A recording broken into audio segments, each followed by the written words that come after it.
회사 주식 1만 원 이상 보편 기본 선물 전격 굴지 서울대 가다. 제가 2009년에 쓴 원고고 2010년에 출판했습니다. 그러니까 40세가 돼서 지난 20년에 뭐 결산을 하는 책이다, 그렇게 볼 수 있고, 이번에 재출판은 이제 50세가 넘어서 지난 50년을 한번 돌아보는 이제 그런 재출판이 될 것 같은데, 후반부에 제가 그때 이제 일명 불혹의 나이가 되면서 정리했던 것들, 그리고 제가 뽑았던 어떤 명언들이 있고, 나는 어떻게 살겠다라는 그런 내 모토도 있고 그래요. 그래서 한번 읽어보고 싶은데, 뭐 다 읽으면 시간이 너무 많이 걸리니까 조금 요약적으로, 세상에 공부하지 않는 존재는 없다. 이게 좀 위에가 많이 잘렸어요, 처음에 일세가. 자, 여기는 공부의 의미에 대해서 나옵니다. 공부의 의미. 공부는 자신이 어떻게 변해갈지를 예측하며 선택하고 행동하는 모든 것들이다. 간단하게 선택이 바로 공부다. 이렇게 시작을 해서 촉근, 슈퍼스트림, 촉근이 스스로 공부하면서 변화하는 존재이다 라고 제가 이제 얘기를 했죠. 그리고서 이제 마지막 부분에서는, 이제 중간 부분에서 제가 이제 굵게 책을 쓰면서 이렇게 굵게 쓴 것만 읽어드리는 겁니다. 중간 부분에서 공부란 별게 아니며 그저 변해가는 과정에 관한 모든 것일 뿐이다. 그리고 이제 끝에 천문학자 요하네스 케플러의 명언으로 이 챕터가 끝납니다. 우리는 새들이 노래하는 것이 무슨 목적이 있을까 묻지 않는다. 그렇게 창조되었으므로 노래는 곧 그들의 즐거움이다. 마찬가지로 우리는 왜 인간 정신이 하늘의 비밀을 이해하려고 그렇게 애쓰는지 물을 필요가 없다. 그러니까 요하네스 케플러는 이제 우주를 바라보면서 그 하늘의 비밀, 우주의 비밀을 계속해서 물으면서 그것이 자기 본능이라는 것을 깨닫게 되는 것이죠. 그래서 이런 명언을 남겼습니다.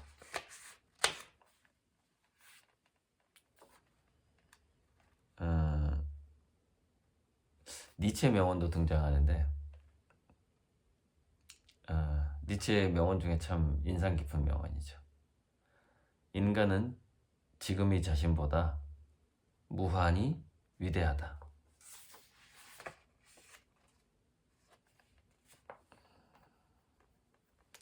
뇌과학자 다니엘 데넷이라고 보통 부르죠. 다니엘 데넷. 의 명언도 등장해요. 뇌는 미래를 보기 위해 만들어졌다.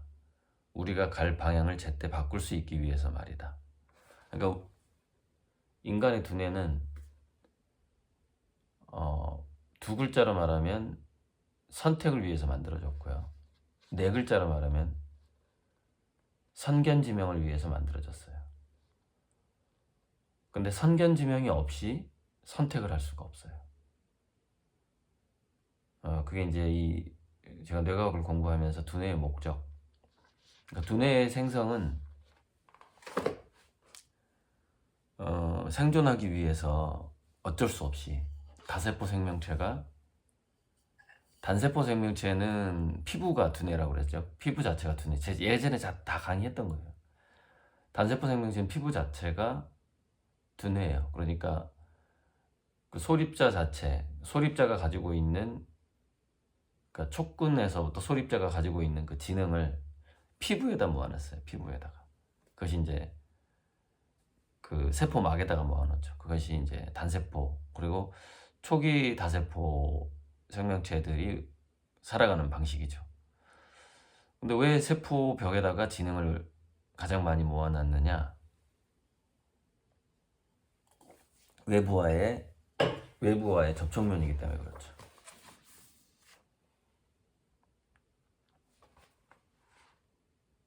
아,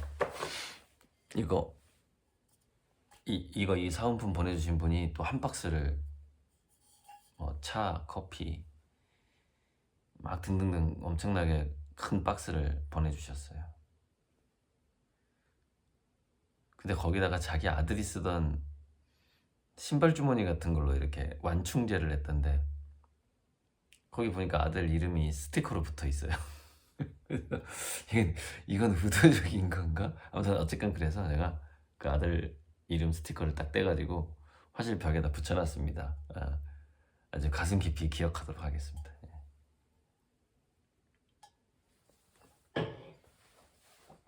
자, 그래서 여기서 이제 스웨덴 보리가 이제 유체 이탈로 영계를 방문해서 천사하고 대화를 나누던 이야기가 나오는데, 제가 이걸 천국과 지옥이라는 책에서 읽었는데 굉장히 그럴듯했어요. 인상 깊었고, 이제 천사가 그 스웨덴보리라고 하기도 하고 스웨덴보르그라고 하기도 하는 사람을 데리고 이렇게 지옥과 천국을 보여줍니다. 근데 재밌는 게 나오죠. 모든 영혼들은 자기가 사는 것을 천국이라고 여기거나 지옥이라고 여기는데, 그게 다 자기 자유입니다. 자기 생각대로 해요. 근데 중요한 건 뭐냐, 유유상종하더라 이거예요. 유유상종. 비슷한 수준의 영혼들끼리 모여서 살더라 이 말이에요. 그래서 이제 스웨덴 보루가 천사한테 물어봐요. 내가 보기에 저는 지옥 같은 삶을 살고 있는 영혼들 또는 차원이라고 볼 수 있는데, 영혼들이 있는데 왜 도대체 저 지옥을 허락하느냐, 신께서는 왜 지옥을 허락하느냐 이렇게 물어봐요. 보리가 물어봐. 근데 천사가 딱 한마디 합니다. 인간의 자유의지를 보장하기 위해서입니다. 이게 무슨 얘기냐? 자유의지라는 것은 사방팔방으로 그 자기의 변화의 방향을 선택할 수 있는 의지예요. 무슨 얘기냐면, 인간에게 타락할 수 있는 여지를 준 거죠, 신께서. 그것도 자비심이죠. 난 너가 타락할 수 있게끔 해줄 거야 이거죠. 그래서 타락하다가 지옥 같은 삶을 살게 되는 건데, 그것이 본인의 자유의지라는 것이죠. 그것이 천사의 말입니다.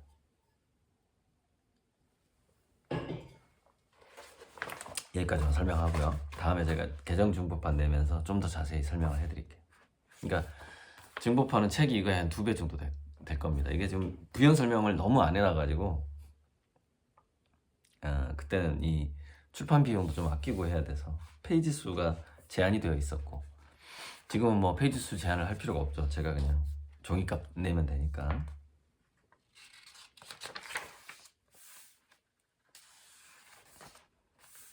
자, 저는 이제 한번 했던 제 모토에 대한 이야기입니다.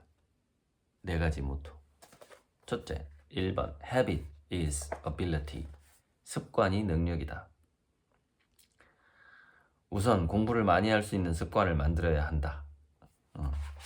그게 힘이고. 2번 Routine is fortune. 일상이 재산이다. 일상이 재산이 되기 위해서는 지루한 루틴을 이기는 인내심이 꼭 필요하다는 것을 강조한다. 그래서 그 일상, 그러니까 루틴이나 헤빗은 비슷한 거죠. 자기가 삶의 패턴을 만들어내지 못하면, 그러니까 삶의 패턴을 만들어야 되는데 그 자기가 사는 패턴 자체가 자기가 천국의 일상이라고 느껴야 되는 것이죠. 그러니까 자기 직업이 이것은 신께서 나에게 맡긴 소명이다라고 생각을 했을 때는 자기의 직업을 수행하는 일상이 천국이 되는 것이죠. 예를 들자면 식당 주인을 한다. 그걸 천국의 일상이라고 즐길 수가 있는 것이죠. 밀가루에 반죽이든 바지락을 삶든 간에 가끔 서비스도 주고 손님들한테, 그게 이제 천국의 일상이죠. 그러니까 일상에 대한 관점이 상당히 중요할 것 같아요. Routine is fortune, 일상이 재산이다. 그러니까 저는 이 재산이라는 것이 돈이 재산이다라고 말하지 않고 지금도 그렇게 생각하지 않아요. 돈이 재산이 아니라 그 사람의 일상이 재산인 거예요. 그 사람은 어떤 생각을 하고 어떤 행동을 하면서 사는가, 그것이 진정한 부죠. 3번 Deed is to succeed. 행동이 성공이다. 그러니까 행동하는 것 자체가, 내가 행동할 수 있다는 것 자체가 성공이라는 것이죠. 행동을 한다라는 것 자체가. 행동하는 과정에 있다라면 이미 그 사람은 성공을 한 거예요. 결과가 중요한 게 아니에요. 지금 그 행동이 중요한 것이고 일상이 중요한 것이고, 그러니까 계속 똑같죠. 자, 습관이 중요한 것이고 일상이 중요한 것이고 행동이 중요한 것이고, 행동은 꿈을 만들고 꿈은 행동을 조절한다.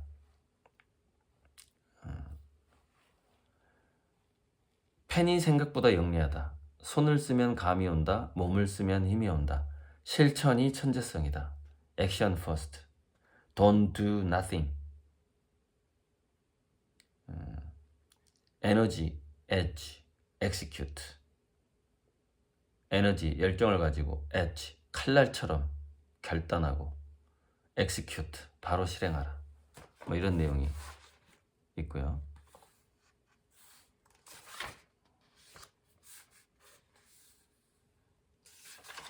마지막에 이제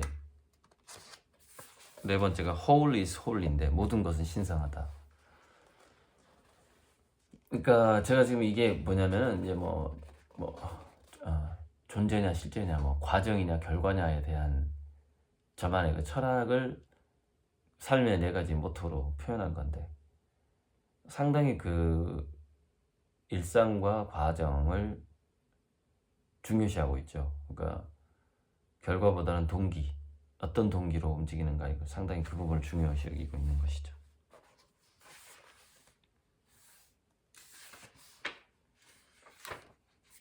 여기 거의 끝났네. 자, 엘벤 토플러 이 부분도 참 재밌는, 꿈을 이루기보다 꿈을 꾸기가 더 어렵다. 꿈을 이루기보다 꿈을 꾸기가 더 어렵다. 여기서는 이제 자기계발서에서 대부분 보면은 목적과 꿈이 스마트해야 된다라고 자꾸 주장을 하는 거예요. 그런데 그러니까 스마트가 이거야. 구체적이어야 되고 specific, 측정이 가능해야 되고 measurable, 그것이 달성 가능하게 보여야 되고 attainable, 그 다음에 나의 현실과 연결되어 있어야 돼요. 자기의 그 현재와 또는 현재 자산과, 그것이 relevant. 그 다음에 자기가 타임 스케줄이 가능해야 된다는 것이죠. 그게 타임 프레임드인데 예상 시간이 특정돼야 된다.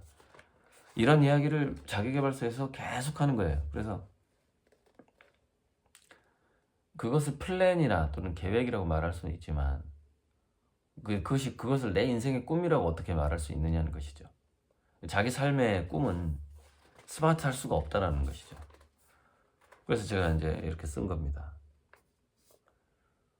구체적인 예측은 꿈의 크기를 제한한다. 그리고 꿈은 영리할 수 없다. 꿈은 스마트하지 않다. 꿈은 구체적일 수 없다. 꿈은 측정할 수 없다. 꿈은 달성 가능하게 보이지 않는다. 꿈은 내 현실과 연결된 것처럼 보이지 않는다. 꿈은 이루어지는 예상 시간을 특정할 수 없다. 자꾸 스마트한 꿈을 꾸려고 하면 꿈 자체를 꿀 수가 없죠. 아예. 그 이야기를 것이죠. 간디가 그랬죠. 간디. 변화를 원한다면 변화의 주체가 되라.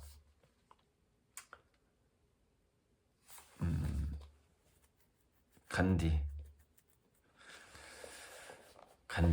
인도를 시켰다고 평가받죠. 변화를 원한다면 변화의 주체가 되라. 고리방주 유토피아를 만들어 봅시다.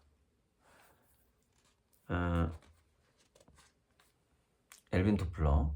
미래의 우리는 학습, 비학습, 재학습의 과정을 끊임없이 반복할 것이다. 비학습은 배운 것을 버리는 패러다임의 리모델링을 의미한다. 패러다임 리모델링, 뉴노멀이죠. 여기다 뉴노멀이라는 말을 안 했지만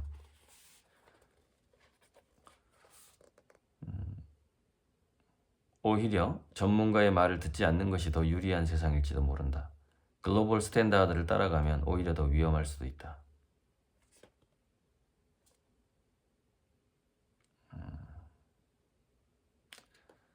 사실 자신의 미래를 가장 잘 아는 최고의 전문가는 미래를 직접 만들어가는 자신이거나 또는 있을지 없을지 모르는 운명의 신일 것이다.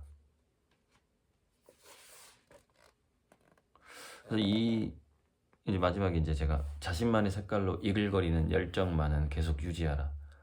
이렇게 마무리 해놓고 이제 성 어거스틴의 이 말 정말 좋아요 저는. 정말 제가 좋아하는 거의 5손가락 안에 들어가는 명언이죠. 제가 또 그렇게 늘 살았고 성 어거스틴의 명언이 나와요. 현재 이 책으로 221페이지에 나오는데 열정 속에서 길을 잃은 자는 그 열정을 잃은 자보다 조금 잃은 것이다.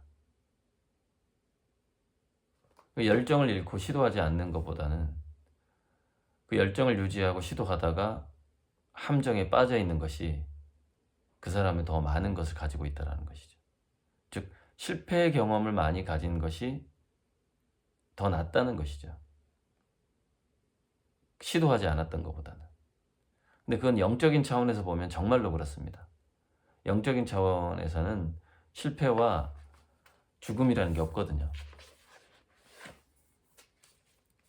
그래서 제가 그림을 이글거리는 태양, 그것은 또 열정을 상징하거든요. 영혼의 불꽃이죠. 열정. 다시 한번 읽어드릴게요. 열정 속에서 길을 잃은 자는 그 열정을 잃은 자보다 조금 잃은 것이다. 성 어거스틴. 멋진 말이에요. 늘 꿈꾸게 만들고 노력하게 만들고. 제가 이제 별자리 그림을 이 책에다가 초신성은 흑백으로 그랬잖아요. 이 책을 출판해준 김경만 씨가 컬러 페이지를 허락을 안 했다고 그 인쇄비가 아까워서. 그래서 이제 초신성 그림은 흑백으로 이렇게 인쇄가 돼 있고 비어오성은 이렇게 컬러로 인쇄가 돼 있는데 제가 여기 위에다 뭐라고 적었냐면은 초점 안 잡히죠. 별을 보며 자기의 꿈을 선언하라. 이렇게 적어놨습니다. 별을 보며 자기의 꿈을 선언하라.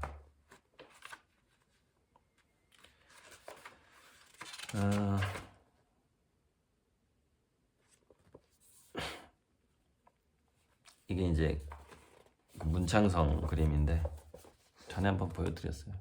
별자리를 그려놓고 이제 학사모를 그려놨는데 이미지로 잘 안 보일 겁니다만 살짝 보이죠? 학사모. 학사모 이제 보이네. 점선. 이게 이제 고구려 별자리 천상열차 분야 지도에서 이제 아마 그 서양 별자리로 케페우스 왕 별자리일 텐데, 그게 이제 동양 우리 한국 천상열차 고구려의 그 천상열차 분야 지도에서는 문창성으로 나옵니다. 그러니까 문명이 창성한 별이죠.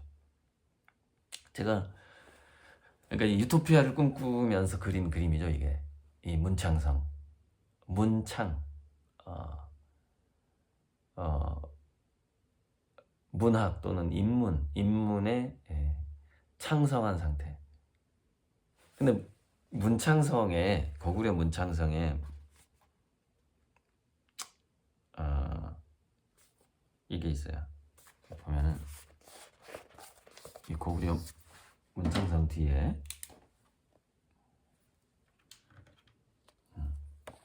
여기가 이제 서양 별자리로 케페우스, 세페우스 별자리고, 이걸 이렇게 제가 학사모로 표현을 한 거예요. 이렇게 이제 별자리를 연결시키다 보니까 이 모양이 나와요. 그러니까 새로운 이미지를 만든 거죠. 별자리 이미지를. 근데 문창성 뒤에 여기 세 개의 별이 있어요. 삼각형. 요게 청산열차 분야지도에서 3사 별자리야. 3사. 3명의 스승. 그래서 임금에게는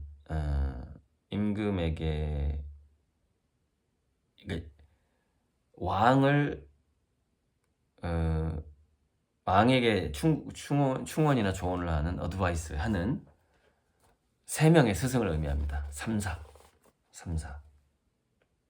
저도 이제 회사를 갑자기 저도 하니까 이상한데, 저도 회사를 운영하는 데 있어서 저보다 나이가 훨씬 많은 3명의 선배나, 진짜 선배네, 진짜 대학교 선배도 한 명 있고, 그다음에 사회 선배도 있고,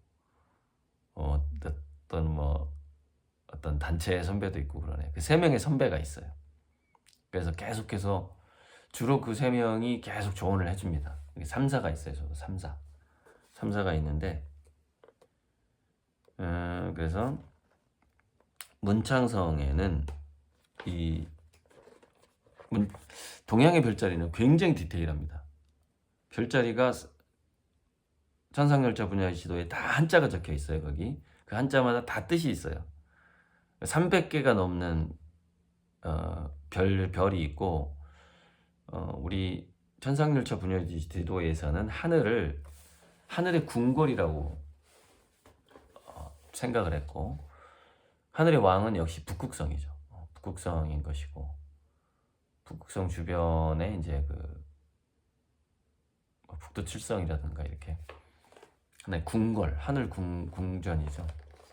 그리고 그 북극성에 도달하는 입구에는 그 개 자리가 있어요. 개. 근데 이게 서양의 신화하고도 맞아 떨어져요. 그 큰 그 머리 3개 달린 개인가? 그게 해리포터 시리즈에서 나오죠. 그 개가, 그 관문을 지키는 개가 있습니다. 그 개가 이제 지금은 경복궁 이런 데 가면은 해태로 표현이 돼 있죠.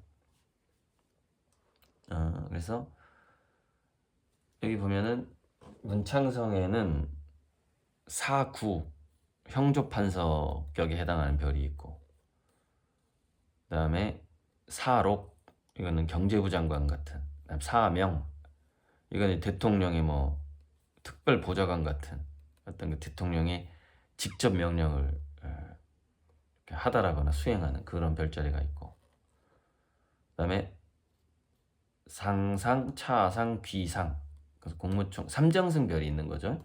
총리, 좌의정, 우의정, 영의정 별이 있고, 그 다음에 그 위에 3명의 스승의 별자리가 있어요. 그러니까 이 문창성 별자리가 흔히 말하자면은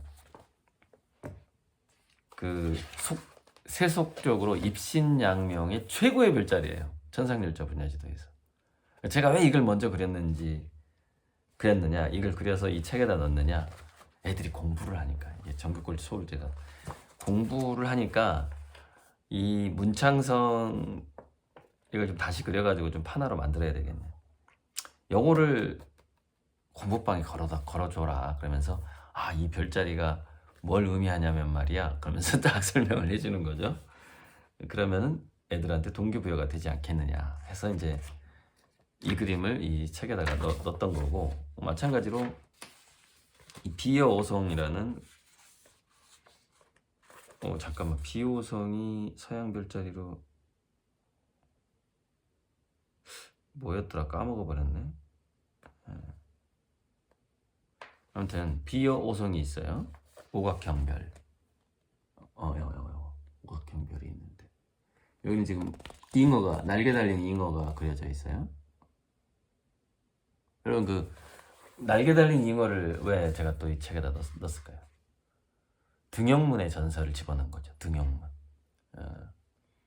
잉어가 이제 어떤 절벽을 타고 올라가면 용이 된다 이거예요. 잉어가 등용문이죠. 그래서 근데 그 잉어한테 날개가 있으면 얼마나 편하겠어요. 그 폭포를 거슬러 올라가는 게 등용하기 되게 편하겠죠. 그래서 날개 달린 잉어를 그려서 이 그림 지금 친구한테 있는데 하나로 아니, 그냥 제가 다시 그리는 게 편할 것 같아요. 다시 그려도 되고, 이것도 문창성도 다시 그려도 되고, 이대로. 그래서 판화로 만들어서 공부하는 학생들에게 이 비여오성 별자리하고 문창성 별자리를 이제 네이버 샵에서 팔아야 되는데 할 일은 많고 실행은 더디고 그러네요. 아무튼 이번에 전주에서 전시가 우주에 아무튼 전시가 좀 있는데, 그 전시에 이 비여오성하고 문창성을 재현하면은 괜찮을 것 같아요. 지금 이 사진 자료가 불타고 없으니까 이거를 그대로 확대해가지고 스캔 받아서 확대해가지고 다시 그리면 될 것 같아요. 현재 이 별자리는 제가 정확하게 그 한국학중앙연구원의 김일권 박사의 그 책, 그러니까 거의 정확하게 천상열차 분야 지도를 확대한 겁니다. 그리고 1등선부터 6등선까지 그 밝기에 따라서 별의 크기를 정확하게 그 비율대로 그린 거예요. 좀 더 확대해서 그렸죠.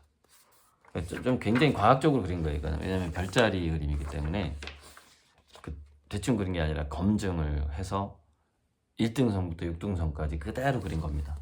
그 위치 그대로. 그래서 이 비여오성은 이제 덕흥리 고구려 벽화에 비여지상이라는 글씨가 등장을 하고, 그래서 이제 비여오성이라고 부르기 시작했고, 이 비여는 이제 등용문의 전설, 도교의적 신화죠. 그래서 이 용이 되기 전에 잉어가 그 궁궐을 향해서 날아가는 모양을 갖고 있죠. 그러니까 북극성을 향해서 날개 달린 잉어가 날아가는 거예요. 가다가 용이 되는 거죠. 그 전설이 우리 이제 고구려 별자리 천상열차 분야 지도에 그 전설이 있는 것이죠. 그래서 이제 이 비여오성하고 문창성 이 두 개가 우리 학생들에게는 가장 좋은 별자리다 해서 이거 두 개를 그려서 이제 이 책에다가 집어넣었죠. 이 비여오성하고 문창성을 그렸던 시기는 2007년부터 2009년까지 한 2, 3년간 그렸죠. 그래서 지금 하나는 아주 싸게 팔고 하나는 김일권 박사 선물을 했는데, 김일권 박사 말이 이걸 또 일본의 어떤 학자한테 선물을 했다고 그러던데 일본으로 가 있는 것 같아요, 문창성이. 그래서 찾아서 이 사진을 찍을 수가 없는 복잡한 상황인데, 그래서 다시 그리는 수밖에 없어요. 그래서 별을 보며 자기의 꿈을 선언하라, 이렇게 이제 해놓은 거죠. 정말 잘 팔릴 겁니다. 이거 비여오성하고 문창성의 이 신화의 고구려 별자리 신화의 스토리를 입혀서 네이버 샵에서 판다면 잘 팔릴 거라서 빨리 한번 제안을 해봐야 되겠네요. 그리고 이제 기존에 번호표를 가지고 계신 분들도 나 비호 5성 할래요. 나 문창성 할래요. 하면서 이제 아직 유초등학교, 중학교 자녀를 두신 분들은 근데 그 시기가 맞아 떨어져야 할 텐데 아무튼 지금 뭐 초등학생 정도가 있다 그러면은 별에서 꽃까지도 좋고 화양연화도 좋고 감각의 정원도 좋은데 나 비호성 할래요. 나 문창성 할래요도 제가 미리 참고를 해서 주문을 받아 놓을 테니까 여직원한테 문자를 카톡을 넣어놓으시면 됩니다. 이 사람은 자녀가 현재 어리니까 번호표가 있는 사람들, 그러니까 번호표가 할부금을 현재 넣고 있다. 그럼 번호표가 있긴 있는데 유효한 번호표가 아니죠. 유효성이 있는 번호표는 완납을 해야만 그게 유효성이 생기는 거거든요. 유효성이 있는 분들은 자기가 받고 싶은 그림을 언제든지 바꿀 수 있어요. 그게 참 좋은 거예요, 이게.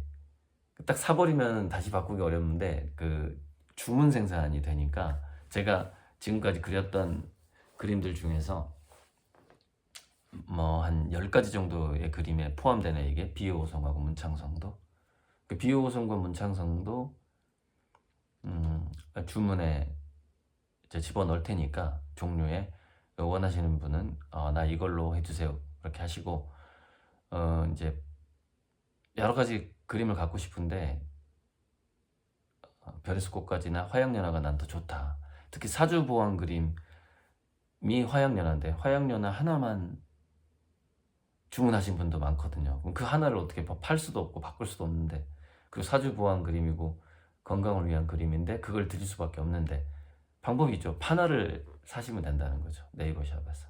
이것도 판화로 제가 생산을 할 거니까 비호성, 별에서 꽃까지, 별꽃 언덕, 별꽃바다 전부 다 감각의 정원 판화로 다 제작을 해둘 거니까 네이버 샵에서 사시면 됩니다.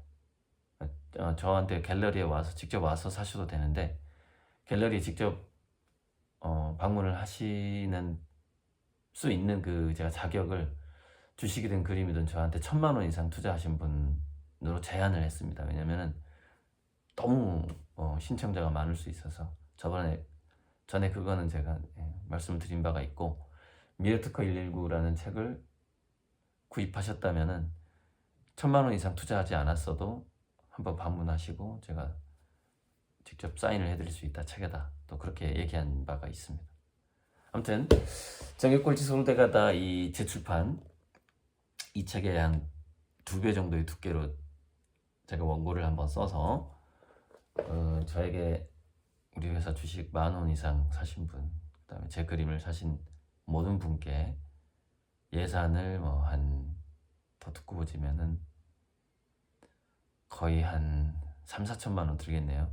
한 3,4천만 원 예산을 들여서 이 책을 이제 보편 선물을 할 건데 제가 40살 때 생각했던 그 인생관이나 철학에서 좀 더 업그레이드가 되겠죠. 이제 그 부록판에서 이제 공자의 표현에 의하면 지천명의 수준으로 좀 더 올라가겠죠. 10년마다 한 번씩 재출판하면 참 재밌을 것 같네요. 이 정육골치 서울대가다. 이상입니다.